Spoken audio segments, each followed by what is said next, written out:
الله من الشيطان الرجيم. بسم الله الرحمن الرحيم.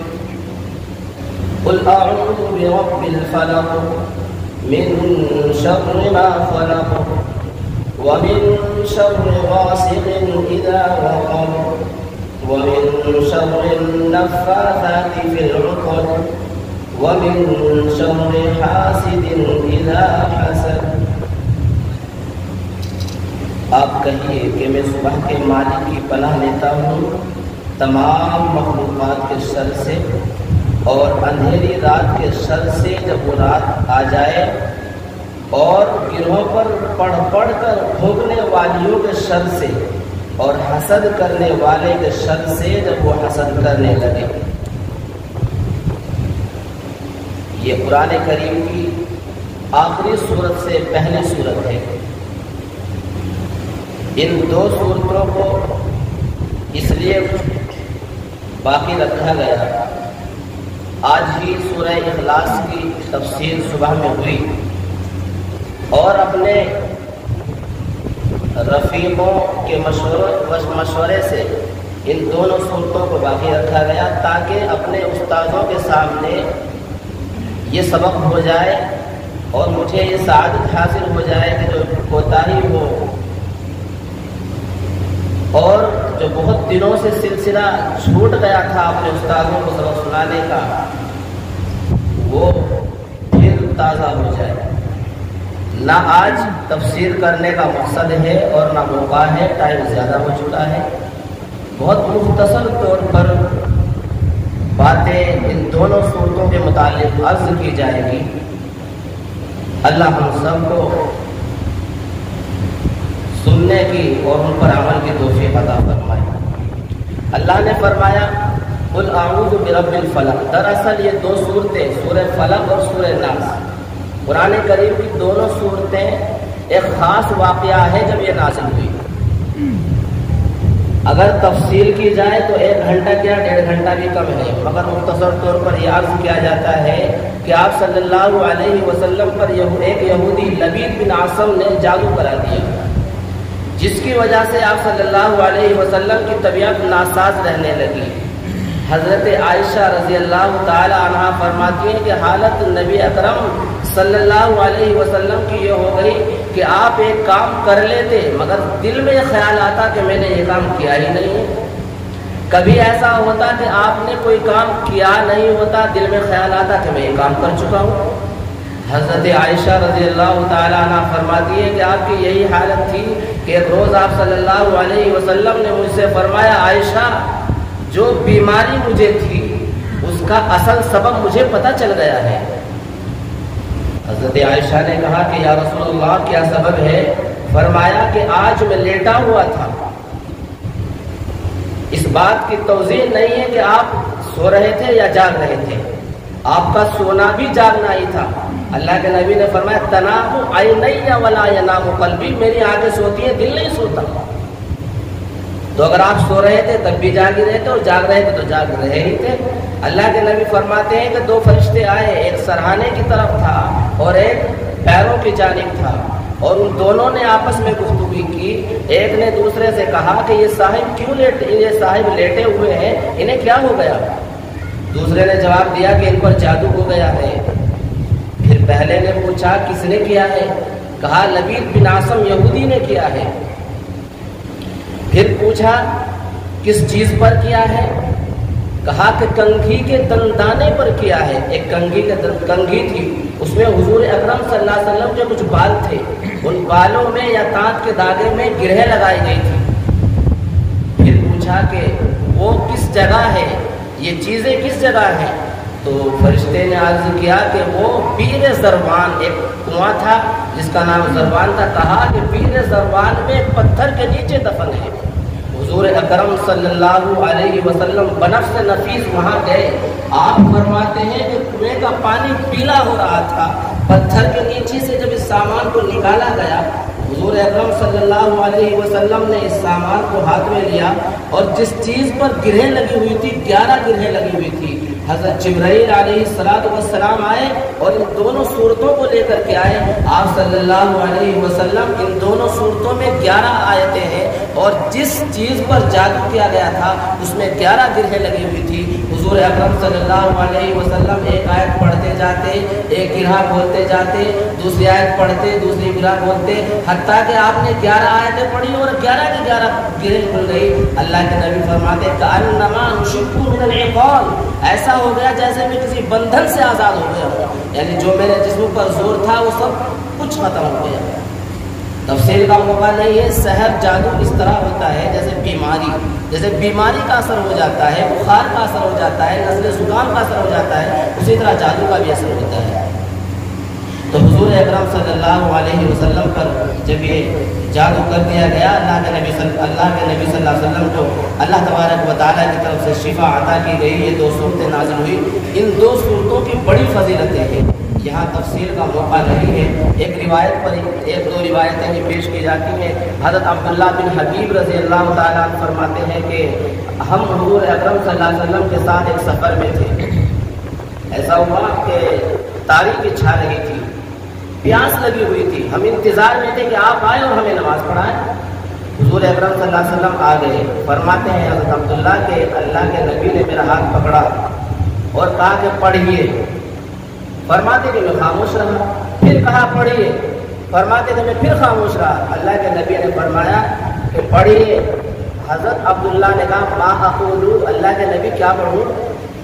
تو آپ سے اللہ کے نبی صلی اللہ علیہ وسلم نے فرمایا کہ پڑھیے قل هو اللہ احد، پڑھیے قل اعوذ برب الفلق، پڑھیے قل اعوذ برب الناس. اور یہ فرمایا حین تمسی وحین تصبح ثلاثا، جب صبح کا وقت ہو تب بھی 3 مرتبہ پڑھو، جب شام کا وقت ہو تب بھی 3 مرتبہ پڑھو. یکفی کا، جتنی تمہاری پریشانیاں سب ختم ہو جائیں. حضرت عائشہ رضی اللہ تعالی عنہ فرماتی ہے کہ نبی اکرم صلی اللہ علیہ وسلم جب بھی سونے کا ارادہ کرتے تو ان 3 صورتوں کو پڑھتے. دونوں ہتھیلیوں کو یوں جوڑ لیتے، پھر اس پر پھونک مارتے، پھر پہلے سر پر پھیرتے، پھر چہرے پر پھیرتے، پھر پورے بدن پر پھیرتے. حضرت علامہ ابن قیم رحمۃ اللہ علیہ فرماتے ہیں کہ یہ 2 صورتیں انسان کے لیے بہت زیادہ ضروری ہیں. انسان کے لیے اس کے لباس سے، اس کے کھانے سے، حتیٰ کہ اس کے سانس سے زیادہ ضروری ہے. علامہ ابن قیم رحمۃ اللہ علیہ فرماتے ہیں کہ ان دونوں صورتوں میں اللہ نے وہ تاثیر رکھی ہے کہ ان دونوں صورتوں کی وجہ سے جادو ختم ہو جاتا ہے. ان دونوں صورتوں کی وجہ سے جو بد آدمی کو نظر بد لگ جاتی ہے وہ ختم ہو جاتی ہے. ان 2 صورتوں کی وجہ سے تمام بیماریاں ختم ہو جاتی ہیں. بہت بڑی فضیلتیں ان دونوں صورتوں کی آئی ہیں. بس یہ ہے کہ تفسیر کا موقع نہیں، اب ترجمے اور طرح سے مطلب پر اکتفا کیا جاتا ہے. اللہ نے فرمایا قل اعوذ برب الفلق، اے نبی جی آپ کہہ دیجئے کہ میں پناہ مانگتا ہوں صبح کے مالک کی اور تمام مخلوقات کے شر سے. اللہ نے یہاں اپنی فلق والی صفت کو ذکر کیا ہے، اس بات کی طرف اشارہ کیا ہے کہ جو اندھیرا ہوتا ہے، اندھیرے کو جو ختم کرنے والی ذات ہے وہ اللہ کی ہے. قرآن کریم میں اندھیرا انسان کے لیے مصیبت ہو جاتا ہے، انسان اندھیرے میں گر جاتا ہے، ٹھوکر کھا جاتا ہے، بہت سارے نقصانات اندھیرے میں انسان اٹھاتا ہے. اس اندھیرے کو ختم کرنے والی جو ذات ہے وہ اللہ کی ہے. اللہ نے قرآن کریم میں فرمایا قل ارأیتم ان جعل اللہ علیکم اللیل سرمدا الی یوم القیامہ من الہ غیر اللہ یاتیکم بضیاء. ذرا سوچو تو کہ اگر اللہ ہمیشہ کے لیے رات کر دے تو تمہارے لیے دن نکالنے والا کون ہے؟ یقیناً وہ اللہ تعالیٰ ہے. اللہ تبارک و تعالیٰ نے اپنی صفت کو ذکر کیا، پھر فرمایا من شر ما خلق، تمام مخلوقات کے شر سے. جتنی مخلوقات ہیں سب کا خالق اللہ ہے. اللہ ہی نے انسانوں کو، جناتوں کو، شیطانوں کو، تمام قسم کے درندوں کو، چرندوں، پرندوں کو، ہر چیز کو اللہ نے پیدا کیا. اللہ کی مخلوقات میں سے کچھ مخلوقات ایسی ہوتی ہیں جن کی فطرت میں شر ہوتا ہے. اللہ تبارک و تعالیٰ نے فرمایا کہ تم اگر اللہ کی پناہ مانگو گے تو جس طرح اللہ اندھیریوں کو ختم کر دیتا ہے، اندھیریوں کو مٹا دیتا ہے، اسی طرح اللہ تعالیٰ تمہاری تمام بیماریوں کو اور تمام مخلوقات کے شر سے تمہاری حفاظت کرے گا. یہ تعلیم اللہ نے دی ہے۔ آگے فرمایا وَمِن شَرِّ غَاسِقٍ إِذَا وَقَبَ، اور اندھیری رات کے شر سے جب وہ رات آ جائے۔ ابھی بتایا گیا کہ اندھیرا جو ہوتا ہے اس میں انسان کو بہت تکلیفیں ہوتی ہیں۔ جتنے بھی چور ڈاکو وغیرہ ہوتے ہیں وہ نقصان پہنچانے کا جو انتظار کرتے ہیں رات میں کرتے ہیں کہ رات آ جائے اور ہم اپنا کام کریں۔ زیادہ تر جانور جو نقصان پہنچاتے ہیں وہ رات میں پہنچاتے ہیں، اس لیے اللہ تبارک و تعالیٰ نے مستقل اندھیری رات کے شر سے پناہ مانگنے کی تعلیم دی ہے۔ وَمِن شَرِّ النَّفَّاثَاتِ فِي الْعُقَدِ، اور گروہوں پر پڑھ پڑھ کر پھونکنے والیوں کے شر سے۔ جادو ٹونا کرنے والے جتنے ہوتے ہیں وہ بھی رات میں ہی اس کام کو کرتے ہیں، ان کے شر سے بھی پناہ مانگنے کی تعلیم دی گئی ہے۔ آگے فرمایا وَمِن شَرِّ حَاسِدٍ إِذَا حَسَدَ، اور حسد کرنے والے کے شر سے جب وہ حسد کرنے لگے۔ حسد ایک بہت خطرناک بیماری ہے، انسان کی دنیا اور آخرت کو اجاڑ دیتی ہے، برباد کر دیتی ہے۔ جو حاسد ہوتا ہے کبھی اس کو سکون نہیں ملتا، کبھی سکون سے حاسد نہیں رہتا۔ اسی طرح آخرت کا نقصان یہ ہے، حدیث میں آتا ہے کہ جو حسد کرنے والا ہوتا ہے حسد اس کی نیکیوں کو اس طرح کھاتا ہے جس طرح آگ لکڑی کو جلا کر کے راکھ کر دیتی ہے، اسی طرح حسد بھی انسان کی برائیوں کو، انسان کی نیکیوں کو ختم کر دیتا ہے۔ امام غزالی رحمۃ اللہ علیہ نے فرمایا کہ حسد انسان کو ہو جاتا ہے، اس سے بچنے کے 3 طریقے ہیں۔ ایک تو یہ ہے کہ جب خیال آئے کسی کے خلاف تو جب خیال آئے فوراً اس خیال کو ختم کرے۔ جس کے خلاف غلط خیال آ رہا ہے اپنے اس خیال کو جمنے نہ دے، ختم کر دے۔ دوسری چیز یہ ہے کہ جس کے خلاف حسد ہو رہا ہے، جس کے خلاف حسد ہو رہا ہے اس کے لیے دعا کرنا شروع کر دے۔ اور تیسری چیز یہ ہے کہ جس سے حسد ہو رہا ہے اس کی لوگوں میں تعریف کرے۔ اگر یہ 3 کام کرے گا تو اللہ تبارک و تعالیٰ حسد سے حفاظت فرمائیں گے۔ اللہ ہم سب کی حسد سے حفاظت فرمائے۔ اب دوسری سورت شروع کی جاتی ہے۔ اعوذ برب الناس ملک الناس الہ الناس من شر الوسواس الخناس الذي يوسوس في صدور الناس من الجنۃ والناس۔ آپ کہیے کہ میں آدمیوں کے مالک، آدمیوں کے بادشاہ، آدمیوں کے معبود کی پناہ لیتا ہوں وسوسہ ڈالنے والے، پیچھے ہٹ جانے والے کے شر سے، جو لوگوں کے دلوں میں وسوسہ ڈالتا ہے، خواہ وہ جن ہو یا آدمی ہو۔ پہلی صورت میں اللہ تبارک و تعالیٰ نے جو نقصان دنیاوی ہوتے ہیں ان کا تذکرہ کیا اور ان سے بچنے کی ترکیب بتائی۔ اب اس صورت میں اللہ تبارک و تعالیٰ نے آخرت کے نقصان سے بچنے کی ترکیب بتائی ہے۔ دنیا میں انسان کا جو بھی جتنا بھی بڑا دشمن ہو، وہ جو نقصان پہنچاتا ہے، دنیا کا نقصان عارضی ہوتا ہے، دنیا کا نقصان چند دن کا ہوتا ہے، مگر آخرت کا جو نقصان ہے وہ ہمیشہ ہمیشہ کا ہے۔ اور سب سے بڑا دشمن انسان کا شیطان ہے۔ اللہ نے اس صورت میں شیطان کا تذکرہ کیا اور یہ کہا کہ تم شیطان کے شر سے پناہ مانگو۔ پناہ مانگو کیسے؟ من شر الوسواس الخناس، وسوسہ ڈالنے والے، پیچھے ہٹ جانے والے کے شر سے۔ اللہ نے شیطان کے شر سے پناہ مانگنے سے پہلے اپنی 3 صفتوں کو ذکر کیا۔ رب الناس، اللہ لوگوں کا رب ہے۔ ملک الناس، لوگوں کا بادشاہ ہے۔ الہ الناس، لوگوں کا معبود ہے۔ رب جو ہوتا ہے، مالک جو ہوتا ہے، وہ بھی اچھا اگر ہو تو اپنے مملوک کی کچھ نہ کچھ حفاظت کرتا ہے۔ بادشاہ جو ہوتا ہے وہ اگر ٹھیک ہو تو وہ بھی اپنی رعایا کی حفاظت کرتا ہے۔ اللہ نے فرمایا کہ دنیا کا مالک تو جو کرتا ہے مگر اللہ تبارک و تعالیٰ اپنے بندوں کی سب سے زیادہ حفاظت کرنے والے ہیں، لہذا اللہ سے پناہ مانگنی چاہیے۔ شیطان کے وسوسے سے جب شیطان وسوسہ ڈالنے لگے تو تم اللہ کی پناہ مانگو۔ قرآن کریم میں اللہ نے فرمایا وَإِمَّا يَنزَغَنَّكَ مِنَ الشَّيْطَانِ نَزْغٌ فَاسْتَعِذْ بِاللَّهِ، جب شیطان تمہارے دل میں وسوسہ ڈالے تو تم اللہ کی پناہ مانگو۔ اس لیے کہ انسان کو شیطان دکھتا نہیں ہے، انسان شیطان کا مقابلہ نہیں کر سکتا بجز اس کے کہ انسان اللہ کی پناہ میں آ جائے۔ اللہ کی پناہ میں آ جائے گا شیطان سے محفوظ ہو جائے گا۔ اگر اللہ کی پناہ میں انسان نہیں ہوگا تو شیطان کے شر سے بچ نہیں سکتا۔ اللہ نے فرمایا من شر الوسواس الخناس، پیچھے ہٹ جانے والے کے شر سے۔ پیچھے ہٹ جانے والا شیطان کو اس لیے کہا ہے، علماء کرام فرماتے ہیں، مفسرین کرام فرماتے ہیں 2 وجہ ہیں۔ ایک وجہ تو یہ ہے کہ انسان کو شیطان بہکاتا ہے، ورغلاتا ہے۔ جب انسان شیطان کی بات مان لیتا ہے تو شیطان کیا کہتا ہے؟ انی بریء منک، میرا تجھ سے کوئی تعلق نہیں، تو خود بہکا ہے۔ انی اخاف اللہ، میں تو اللہ سے ڈرنے والا ہوں، یعنی خود بہکایا۔ جب انسان برائی میں مبتلا ہو گیا پلہ جھاڑ لیا کہ میں نے نہیں بہکایا، اپنی مرضی سے غلط جگہ پر گیا ہے۔ تو یہ بتایا گیا ہے کہ شیطان بہکا کر کے پیچھے ہٹ جاتا ہے۔ دوسری وجہ یہ ذکر کی گئی ہے کہ انسان کا جو دل ہے اس میں ایک طرف یہ حدیث ہے، ایک طرف فرشتہ بیٹھا ہوا ہے، ایک طرف شیطان ہے۔ اگر انسان اللہ کا ذکر کرتا رہتا ہے تو فرشتے کو، شیطان کو موقع نہیں ملتا۔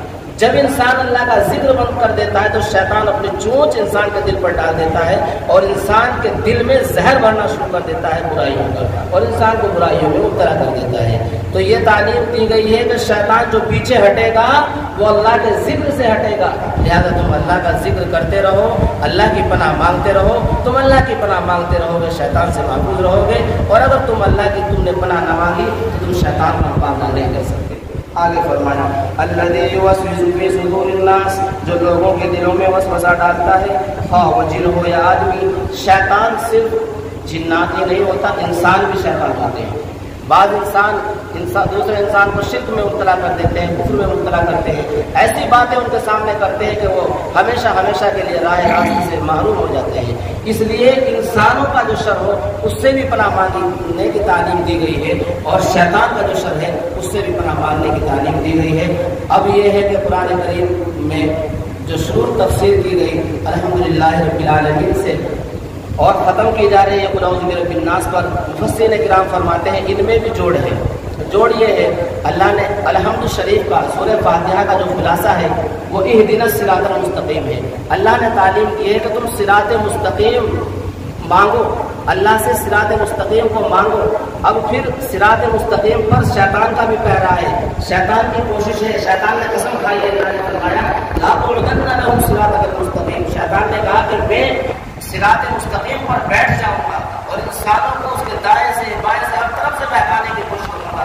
اللہ نے انسان کو اشارہ کر دیا کہ دیکھو صراط مستقیم تمہاری کامیابی کا ضامن ہے اور تمہارے راستے میں شیطان بیٹھا ہوا ہے۔